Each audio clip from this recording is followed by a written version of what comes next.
여러분 안녕하십니까? 시채널 매거진 굿데이 초수진입니다.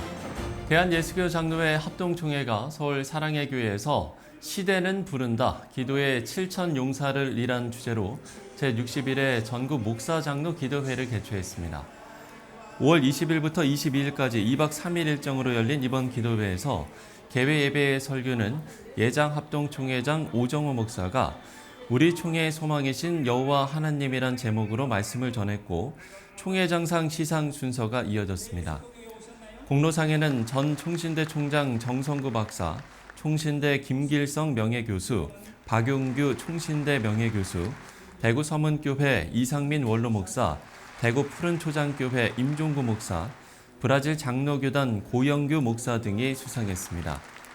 저녁 예배에서 말씀을 전한 사랑의 교회 오정현 목사는 이 자리가 물리적인 차원이 아니라 영적인 차원이 되게 해달라고 전하면서 성령이 함께 하시는 개인과 교회는 생수의 강물이 넘쳐 흐르게 된다고 말했습니다.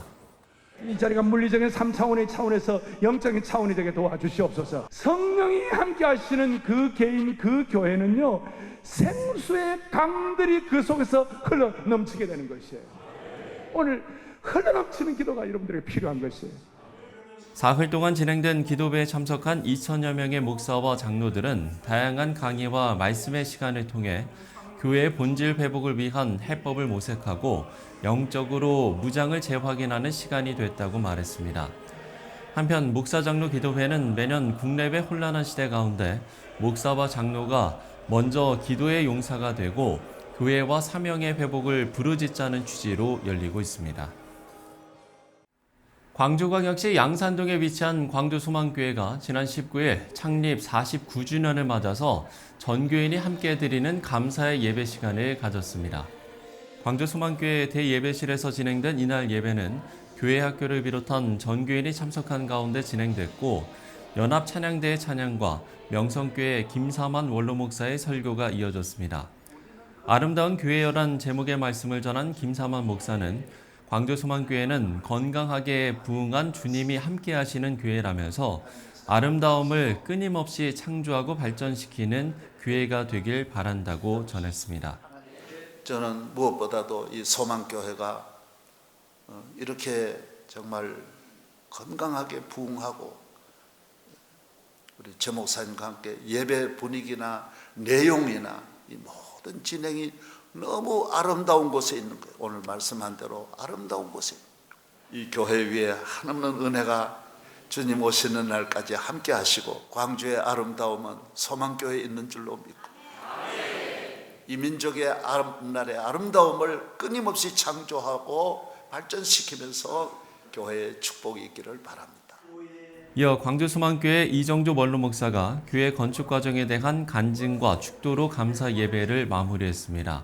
한편 광주소망교회는 하나님을 기쁘시게 사람을 행복하게라는 표 아래 양육 공동체와 섬김 공동체 등 6가지 공동체를 목표로 지역 사역을 이어나가고 있습니다.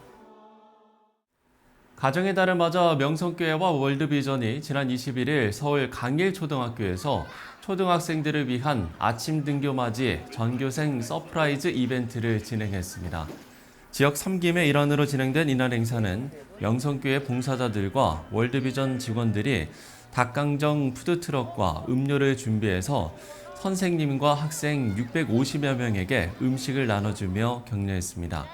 강일초등학교 안병산 교장은 학교에서 배려와 나눔을 배우게 하고 있다며 명성교회와 월드비전의 섬김과 봉사에 감사한다고 전했습니다.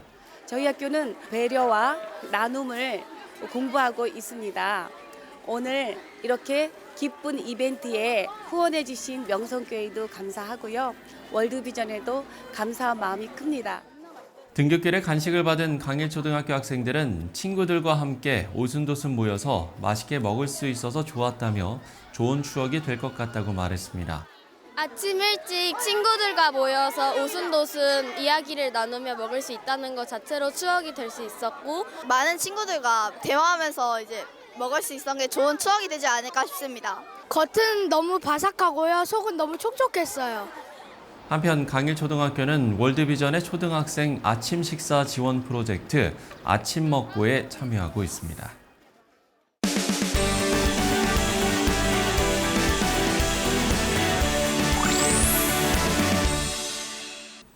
다음 달 10일부터 나흘간 강원도 원주에서 새 시대를 위한 신학과 설교 심포지엄이 열립니다. 17년째 한신교회가 마련하고 있는 자리인데요. 한신교회 강용규 목사 모시고 관련 이야기 들어보도록 하겠습니다. 목사님 안녕하십니까? 네, 안녕하십니까? 네. 지난해에 이어서 1년 만에 뵈니까 상당히 반갑네요. 네, 저도 역시 너무 반갑습니다. 네. 그동안 편안하셨죠? 아유, 네, 잘 지냈습니다. 네. 올해 이제 17번째 심포지엄이 열립니다. 예, 올해 6월 10일부터 13일까지 네. 원주에 있는 오크밸리에서 전에 행하던 그대로 제17회 신학심포지엄이 개최됩니다. 예. 목사님이 이제 강조하셨던 게 목회자가 공부해야 한다는 거, 그리고 또 실제 공부하는 목회자들이 많다라는 건데 올해도 그 분위기가 이어지고 있습니까? 예, 그렇습니다. 많은 목사님들이 벌써 등록을 하셨고 네. 또 제가 지방에 좀 다녀보면은 지방에는 목사님들이 벌써 이 신학 심포지엄에 4번 내지 5번 다 다녀오신 분들이에요. 근데 그분들이 금년에 몇 월 달에 열리는가 여쭤보시고 꼭 참석하겠다고 말씀도 하셨습니다. 이처럼 공부하려고 하는 열정이 목사님들에게 많이 있다는 것을 다시금 느꼈습니다. 네. 이렇게 해서 계속해서 관심을 갖는다는 게 그만큼 그분들에게도 상당히 도움이 되는 심포지엄이었기 때문에 계속해서 이렇게 등록을 하지 않을까라는 생각도 드는데요. 네, 그렇습니다. 예, 그러면 이제 올해는 주강사로 어떤 분들이 좀 나서게 되는 겁니까? 주강사는 조나단 월턴 프린스턴 총장님은 네. 오순절에 대해서 말씀을 주세요. 그래서 오순절 운동, 성령 운동이 교회에 아주 긍정적인 영향을 끼친 것에 대해서 이분이 3번에 걸쳐서 말씀을 주십니다. 네. 그다음에 이제 박준서 박사님께서 우리가 역대기 상하를 읽으면은 사실 읽다가 졸거든요. 근데 역대기 상하는 조는 책이 아니다. 네. 거기에는 상당한 의미가 들어있다. 그래서 역대기 상하를 말씀해 주십니다. 그다음에 연세대학 교수인 김학철 교수님은 이 야고보서에 대해서 말씀을 주십니다. 또 박찬석 박사님은 요한 1서에 대해서 말씀을 주십니다. 우리가 이 신학 외에 한 2가지를 더 강의를 받는데요. 하나는 요즘 저는 우리나라 꼭 통일돼야 된다고 생각하거든요. 근데 사실은 교회에서 대표기도 하는 장로님들마저도 교회 통일에 대한 우리나라 남북 통일에 대한 기도가 좀 빠졌어요. 너무 안타깝습니다.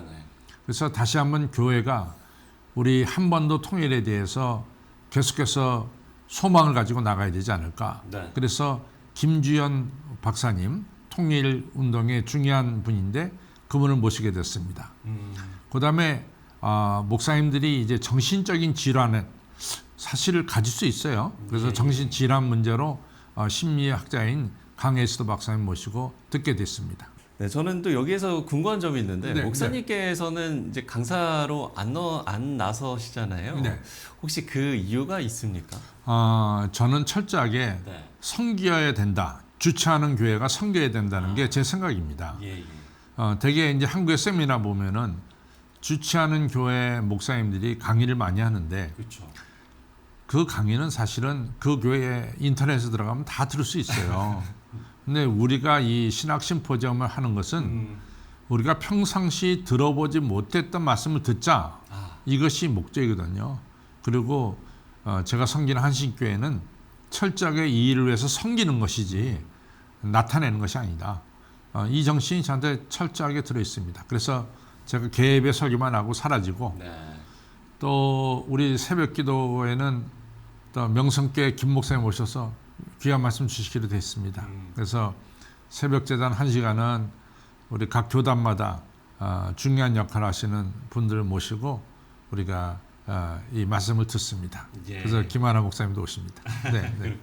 무엇보다 이제 한국교회 안에 이야기들만 나누는 게 아니라 뭐 이번에 뭐 주강사님도 그렇고 세계 교회 이야기들도 들을 수 있었다는 게 정말 빼놓을 수 없을 것 같다라는 생각이 들어요. 그렇습니다. 지금까지 샌프란시스코 신학대학원의 교수님들, 또 프린스턴 교수님들, 하버드, 예일 등 또 여러 대학의 아주 훌륭한 우리 해외 석학들을 모셨습니다. 그분들의 말씀을 통해서 그분들이 보는 성경, 우리가 보는 성경 서로 비교할 수도 있고 또 지금 세계적인 교회 어떤 방향으로 나가는가 그 트렌드도 좀 느낄 수 있었습니다. 그런 면에서 우리가 이 신학 심포지엄을 통해서 좀 더 열린 세계를 보지 않는가 이런 생각을 가지게 됐습니다.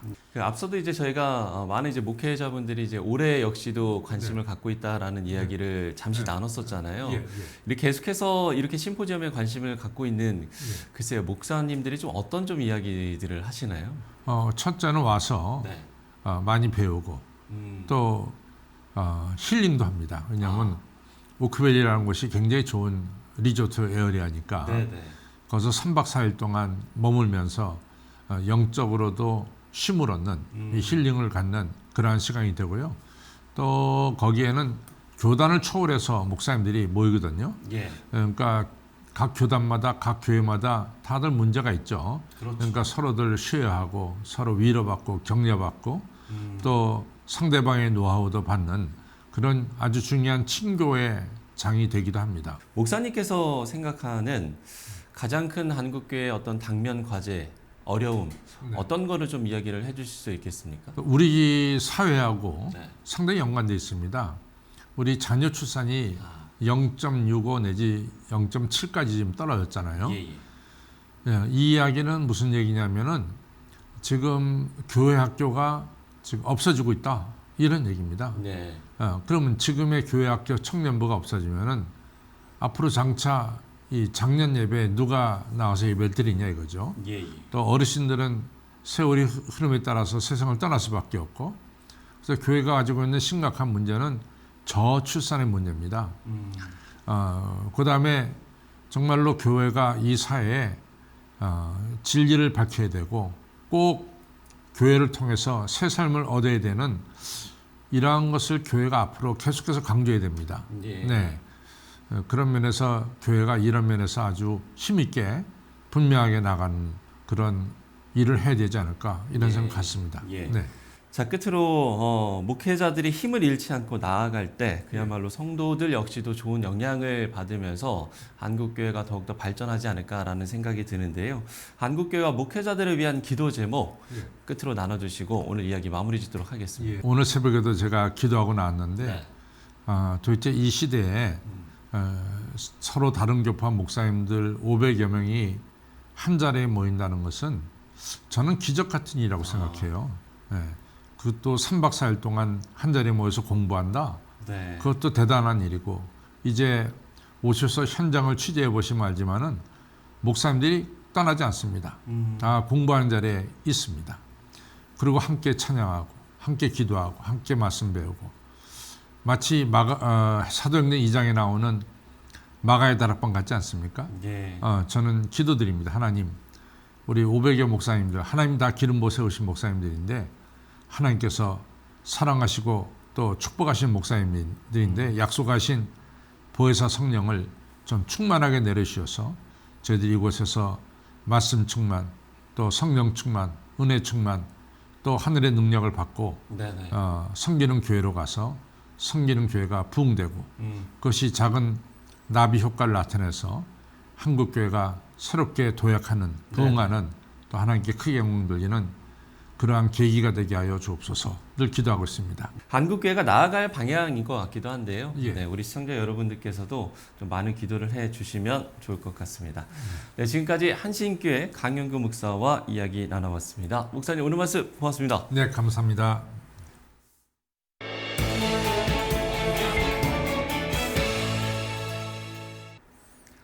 끊임없이 공부하고 진리를 추구하는 자세는 비단 목회자만의 일은 아닐 겁니다. 우리 각자에게도 꼭 잃지 말아야 할 삶의 태도라는 생각 다시 한번 해봅니다. 시체를 매거진 굿데이 오늘 순서는 여기까지입니다. 시청해주신 여러분 고맙습니다.